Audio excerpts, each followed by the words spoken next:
हरे कृष्ण। तो कर्मनी वाटिका रस्ते માં ફલેશુ કદાચન બહુ ઇમ્પોર્ટન્ટ શ્લોક છે। આપણે કર્મ કરવાનું છે। આ શ્લોકનો ઘણા લોકો ખોટો મિનિંગ કાઢે છે, જેમ કે ભાઈ મારું કામ હીરા ઘસવાનું છે, એક મારું કર્મ છે। ના, વાસ્તવિક કર્મ શું છે? 3 પ્રકારના કર્મ અહીંયા બતાવ્યા છે। એક કર્મ, વિકર્મ અને અકર્મ।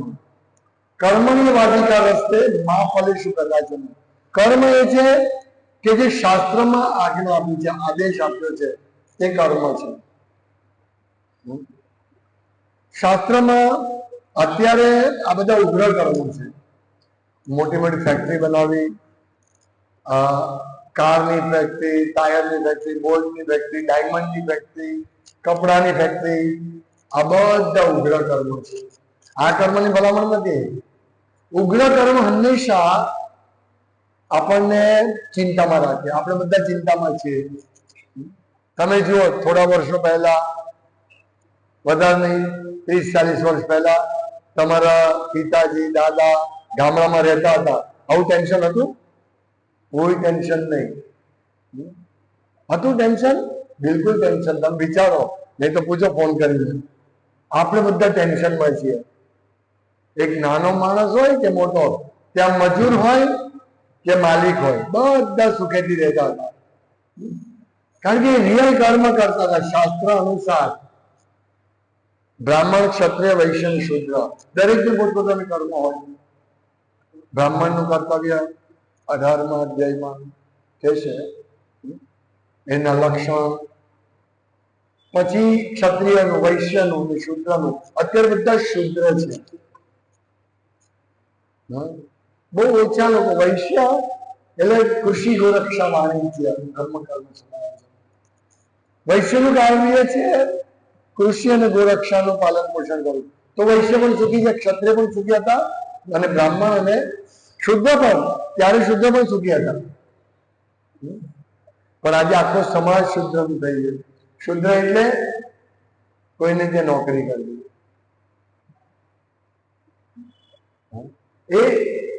એટલે અહીંયા જે કર્મ, વાસ્તવિક કર્મ શું છે? શાસ્ત્રના આધારે કર્મ, પણ એ આપણે ભૂલી ગયા છીએ। એમાં આપણો વાંક નથી। આ રીતે જ થશે। આખો સમાજ ખોટા રસ્તે જ દોરવા છે। તમે ગમે તેટલું કરો, લોકો સીધા ચાલશે નહીં।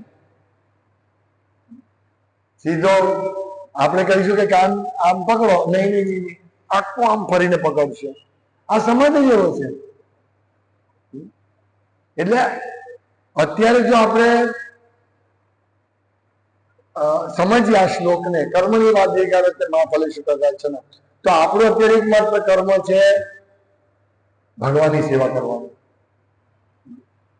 કારણ કે બીજું અત્યારે તમે કરી જ નહીં શકો। ગામડામાં ખેતી છે, કાલે મને ભટ્ટ કહેતા હતા, કાલે કે પરમ દિવસે, કે અમારી પહેલા ખેતી છે, પહેલા મજૂરો આરામથી આવતા હતા, હવે મજૂરો સરકાર જ પગાર આપે છે, પૈસા આપે, એટલે મજૂર આવતા નથી, અને મજૂર 10,000 માંગે। હવે 10,000 મજૂર ના આપે એટલે 4 દિવસ જાય, બધી ભાગી જાય, આપણે પૈસા પર દોડવું પડે। તો આખો સમાજ એવી રીતે થઈ ગયો છે કે તમે આમાં સીધા ચાલી જ નહીં શકો। કારણ કે મોટા ભાગના લોકો કર્મ ને બદલે વિકર્મ કરે છે। વિકર્મ એટલે શાસ્ત્રની રીતે કર્મ। શાસ્ત્ર વિરુદ્ધ કર્મ. બધી જ જગ્યાએ શાસ્ત્ર વિરુદ્ધ કર્મ ચાલી રહ્યા છે. શાસ્ત્રમાં નિર્દેશન આપવામાં આવે છે કે આટલું કર્મ આને કરવું જોઈએ વ્યક્તિએ, પણ એ કોઈ નથી કરતું. એટલે હવે આપણે શું કરવાનું છે? આપણે આજે ઇમ્પોર્ટન્ટ કર્મની વાધિકા રસ્તે માં ફલેશું કદાચન, ફળની આશા નહીં રાખો. આપણે ફળની આશા નહીં રાખવાની. એટલે શું? ફળની આશા એટલે શું? આપણે જે પણ કંઈ કામ કરીએ એનું પરિણામ મળે, એને કઈ ફળ. જેમ કે આંબો ઉગે તો આપણને શું ખબર છે? કેરી આવશે. અમારા ઘરની સામે આંબો અને જાંબુ બે ના વૃક્ષ છે, પણ એટલો નજીક છે, એકબીજાના પાંદડા ભરી જાય છે, એટલે બેમાં ફળ જ નથી આવતા. નથી જાંબુ આવતા, નથી આંબો આવતો, અરે કેરી આવતી વર્ષોથી. પહેલા આંબાનું ઝાડ નાનું હતું ત્યારે જાંબુ બહુ એટલા બધા આવતા, આખી શેરીના ખાવા આવતા હતા. હવે નથી આવતા. એટલે સાથે સાથે રોપ્યા, એટલે શું કારણ છે ખબર નહીં. તો ફળ, આંબાને ફળ આવે, જાંબુના ઝાડને ફળ આવે. તો કર્મનું ફળ એટલે શું? આપણે જે પણ કંઈ કામ કરીએ એનું ફળ મળે. તો ભગવાન શું કહે? કર્મણીય વાધિકા રસ્તે, તારો કર્મ કરવાનો અધિકાર છે, પણ ફળની આશા નહીં રાખ. તો આપણે આ વસ્તુને કઈ રીતે લગાડીએ? આપણી ભક્તિમાં લગાડીએ. કારણ કે અત્યારે આપણે જે પણ કંઈ કર્મ કરીએ શાસ્ત્ર વિરુદ્ધ કર્મ છે, વિકર્મ. કોઈ જરૂરિયાત વગરના કર્મ છે. એટલે હવે શું કરવાનું છે? આપણે આ શ્લોકને કૃષ્ણ ભક્તિમાં લગાડવાનું છે કે તમે ભક્તિ કરો, ફળની આશા નહીં રાખો. ફળ મળશે જ, પણ ફળની આશા નહીં કરે, ભક્તિ નહીં કરો. હું ભગવાનની સેવા કરું છું કારણ કે અત્યારે મારું ઘર બરાબર ચાલતું નથી, એટલે ભગવાનની સેવા કરવાથી મને કદાચ મારું ઘર સારું ચાલશે. તો આ ભગવાન ના પાડે છે. ફળની આશા નહીં રાખો. તો ભક્તિ કરવાથી દુઃખ આવશે તો એ પણ ફળ છે. એ ફળ આમ નહીં કહેવાય, કારણ કે જે વ્યક્તિ ભક્તિ કરે છે તો એ બે વસ્તુ હોય. એક તો ભગવાન એને ટોકન રૂપે સજા આપે. ટોકન રૂપે માનો કે કોઈ વ્યક્તિ ખૂન કરી દીધું છે, પૂર્વજન્મમાં પાપ કર્યું છે, તો એ જો ભક્ત બની જાય, કોઈ પણ ભક્તોના સંગમાં ગમે તે રીતે, તો એને ખૂનની સજા બીજા જન્મમાં એનું ખૂન થઈ જાય અથવા એને કમોત મળે એવી સજા મળે. પણ ભગવાન શું કરે? એનો હાથ તોડીને એનું બધું પતાવી દે, દેવું. સમજાય? એટલે જયારે આપણા જીવનમાં જો દુઃખ આવે તો એને શું સમજવાનું કે પ્રત્યાનુકંપા સુસમીક્ષમાનો ગુંજાને કૃતમ વિપાકમ. આપણે પ્રાર્થના કરવાની કે હે ભગવાન, તમારી બહુ મોટી કૃપા છે કે મને મારા કર્મનું ફળ મળ્યું છે, પણ મારું કર્મનું ફળ એટલું ખરાબ હતું, પણ તમે એને ઓછું કરીને મને આપ્યું. તમે મને 1 કરોડ રૂપિયા આપ્યા 10 વર્ષ પહેલા, તો મારે 1 કરોડના લગભગ 10 પદ એટલે 3 કરોડ આપવાના થાય સામાન્ય રીતે ગણીએ તો. મારી કેપેસિટી નથી, હું આપવા જાઉં તો બધું મારું પતી જાય, મારી જાતને વેચવી પડે. તો કોઈ સારો વ્યક્તિ આવે એને આપણે કે જરા માફ કરી, ઓકે 1 કરોડ આપવાનું ને, ચલો લાખ રૂપિયા પતાવી દો, બાકીનું હું ફોડી લઈશ. કેવું લાગે? 3 કરોડ આપવાના વ્યક્તિને અને ખાલી લાખ રૂપિયા પતી જાય, કેટલું મીઠું લાગે તો નહીં? પણ જે મૂળ કોઈ તે શું વિચારે? લાખ રૂપિયા આપવાના ને, પણ એ જોતો નથી કે તે 1 કરોડ રૂપિયા લીધા હતા ને 3 કરોડ રૂપિયા ચૂકવાના, પણ તમારે લાખ રૂપિયા. એવી જ રીતે ભગવાન આપણા પૂર્વ જન્મના કરોડો પાપ કર્મોને એક કપલી મારીને દૂર કરી નાખે. વિચારો. અને આપણે શું કહીએ? ઓ ભક્તિ કરવી દુઃખ આવે છે, ચલો ભક્તિ નથી કરવી. આપણે એમ કહીએ, આ નહીં કહેવાનું. એટલે અહીંયા કહ્યું છે મા ફલેશુ કદાચન, તમે ફળની આશા નહીં રાખો.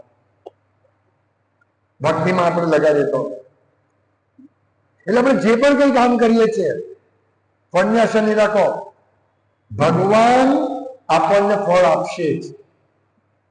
ભગવાન કીડી મંકોડાને આપે છે ખાવાનું. ટેન્શનમાં રહી ને આપણે જેટલા કીડી મંકોડા નથી રહેતા.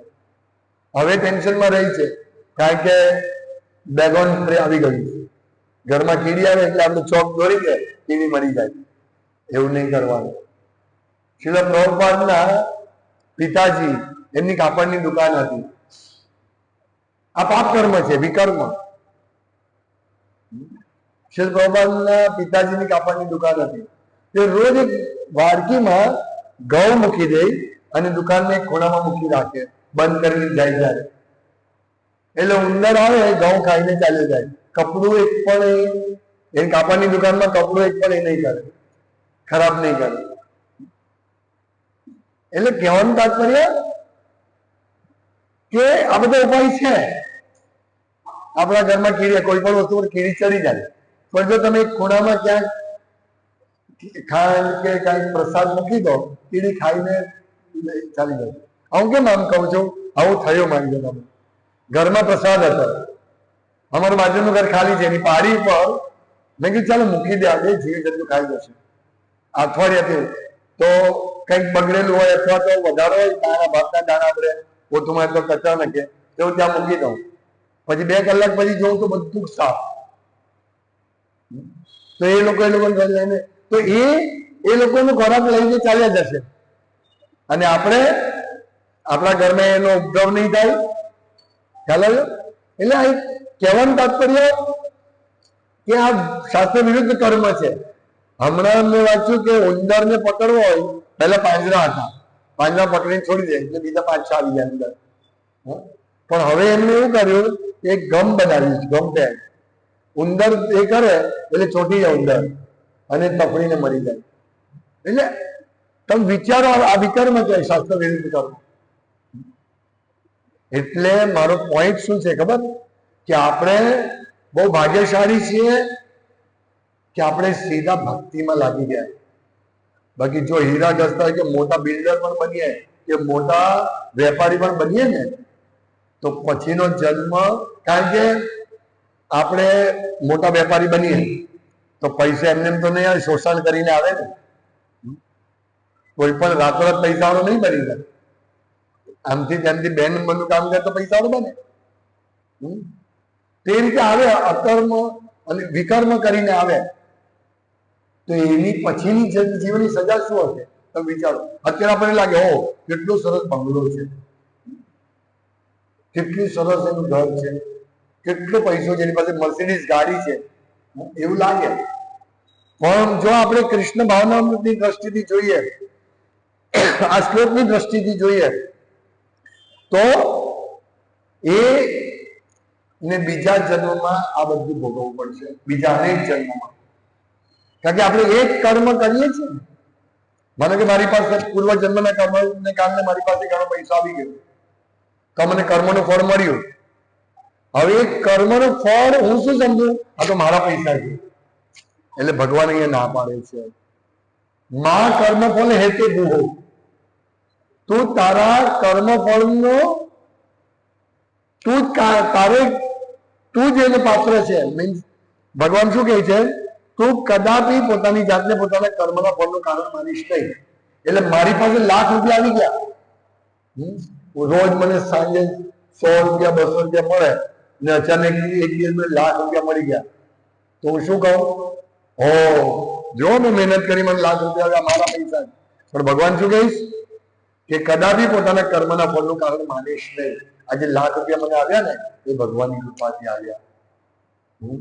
હવે મારે ભગવાનની સેવામાં લગાડવાના. આ શ્લોકનો હેતુ છે. એટલે આપણે બહુ ધ્યાનથી સમજવાનું. એટલે આપણી પાસે સુખ આવે તો પણ ભગવાનની સેવા કરવાની, અને દુઃખ આવે તો વધારે તીવ્રતાથી ભગવાનની સેવા કરવાની. ગજેન્દ્ર હાથી, તમને બધાને કથા ખબર હશે. સમુદ્ર સરોવરમાં સ્નાન કરવા ગયા, ત્યાં એક મગર હતો. એ મગરે ગજેન્દ્ર બળવાન હાથી એનો પગ પકડી લીધો. 1000 વર્ષ સુધી પ્રયાસ કર્યો, ગજેન્દ્ર બહાર નીકળવા નહીં નીકળી શકે. 1000 વર્ષ પછી એને શું કર્યું? ભગવાનને પ્રાર્થના કરી. એને પૂર્વ જન્મમાં એ ભક્ત હતો. એને ભગવાનને પ્રાર્થના કરી કે ભગવાન, પ્રાર્થનામાં એને એવું નથી માગ્યું કે મને મુક્ત કરો. એમણે કહ્યું કે હું તો પશુ છું, હું આ સમજી નથી શકતો, પણ હું આ સંકટમાં ઘેરાયો છું, મારી પાસે બીજો કોઈ ઉપાય નથી, તો તમે મને બચાવો અને હવે મારે આ જગતમાં રહેવું જ નથી, હું બચી જઈશ પછી. એટલે જયારે આપણી પર દુઃખ આવે ને તો એમ નહીં વિચારવાનું ભક્તિ છોડી દો, ભક્તિ કઈ કરવી નથી. દુઃખ આવે એના કરતા કેટલી મોજ મજા છે. ભક્તિમાં શું મજા છે? દર રવિવારે મંદિર જાઓ, સેવા કરો, હોટલમાં નહીં જવાનું, બહારનું નહીં ખાવાનું, આ નહીં કરવાનું, પેલું નહીં કરવાનું. આવું શું કામ કરવું? એના કરતા મોજ મસ્તી કરું અને ભક્તિ કરી. આપણે ભગવાનની આટલી બધી સેવા કરી અને ભગવાન મને આ દુઃખ આપ્યું ના. આપણને જે પણ દુઃખ મળે છે ને આપણા કારણે મળે છે. આપણા કારણે આપણે કદી પણ પોતાના આપણે કારણે મીન્સ આપણે પાપ કર્મ કર્યા છે એટલે દુઃખ મળે છે.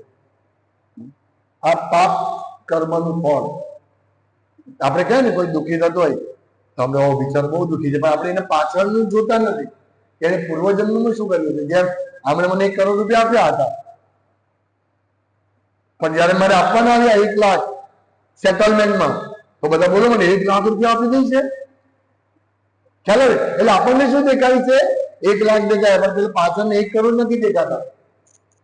આપણે એ જોવાનું છે કે મને કેમ દુઃખ પડ્યું, મેં તમને કેમ દુઃખી કર્યા. મારે અહીંયા 8:45 આવવાનું, 9:15 આવ્યો, કેમ દુઃખી કર્યા. ખ્યાલ આવે? એટલે આપણે એ જોવાનું છે કે અત્યારે આપણે જે પણ કઈ ભોગવીએ છીએ, પૈસો આવે કે દુઃખ આવે, એ ભગવાનની કૃપા સમજીને એ વસ્તુને આપણે ભગવાનની સેવા લગાડવાની છે અને કામ બંધ નથી કરવાનું. ભક્તિમાં કૃષ્ણ અકર્મ, અહીંયા જે કહે ને માં તે સંગોસ્ત કર્મની, તું કર્મ નહીં કરવામાં પણ આળસ નહીં કરીશ. એવું નહીં કરીશ કે કર્મ નથી કરવું, આસક્ત નહીં થઈ. સોરી, એટલે આપણને જે કર્મ મળ્યું તે કર્મ કરો. અને વિશેષ કરીને ભક્તિમાં પ્રચાર કરો, પુસ્તક વિતરણ કરો, બહુ આગળ વધશો, જલ્દી આગળ વધશો. ભગવાન છે ને બહુ ઓછું આપણા પાપ કર્મો ની બહુ ઓછી સજા આપે છે ભક્તોને, વિશેષ કરીને ભક્તોને. સામાન્ય લોકોની તો વાત જ નથી. એટલા બધા આપણા પાપ કર્મો છે, એટલા બધા પાપ કર્મો છે. આપણે જે અત્યારે દુઃખો ભોગવીએ ને એ તો કશું જ નથી આપણા પાપ કર્મ પ્રમાણે. આપણે એક મનુષ્ય જીવનમાં એટલા બધા પાપો કરીએ છીએ જેની કોઈ લિમિટ નથી. એક તમે જુઓ, સવારે તમે ગણો, એટલા બધા પાપ કર્મો કરીએ, કેટલા કીડા મકોડા મારીએ અને અનેક રીતે પાપ કર્મો કરીએ. આપણે શું માનીએ અમારા પૈસા છે અને એ પૈસા 1000 રૂપિયા આપણે કમાઈએ, 1 રૂપિયા આપો ભગવાનનું, આપણે 1 રૂપિયો ભગવાનનું આપવાનું, એવું થઈ ગયું. આ પાપ કર્મ છે. આપણે ચોર બનીએ છીએ. એટલે આ તો એક વાત છે, પણ આવા અનેક પાપ કર્મ આપણે રોજ કરી રહ્યા છીએ. 5 પ્રકારના પાપ કર્મ તો તમને ખબર છે. ખંજવાળવાથી, પાણી ભરીએ છીએ તેમાંથી સાફ સફાઈ કરવાથી, અગ્નિ પ્રગટાવવાથી, ચાલવાથી, આ 5 પ્રકારના પાપ રોજ આપણે કરીએ. રોજ. એટલા માટે ભગવાનના શરણે જવાનું છે અને ભગવાનના શરણે જવા માટે આપણે બધાએ ભક્તિ કરવાની છે. અને ભક્તિની શરૂઆત થાય શ્રવણ કીર્તનથી. આ તમે સાંભળ્યું, હવે તમે એને ઘર સ્મરણ કરો અને પછી લોકોને સમજાવો કે આપણા જીવનમાં દુઃખ આવે છે, ભક્તિ કરીએ તો દુઃખ આવે, તો વિચલિત નથી થવાનું, પણ આપણે વધારે તીવ્રતાથી ભગવાનના શરણે જવાનું છે. અને આ દુઃખ જે છે ને સુખમાં પરિણમશે. આ જે ગજેન્દ્ર હાથીની વાત કરું છું ને, એ પૂર્વજન્મમાં ભક્ત હતા, પણ એને એનો કોઈ વાંક નહોતો.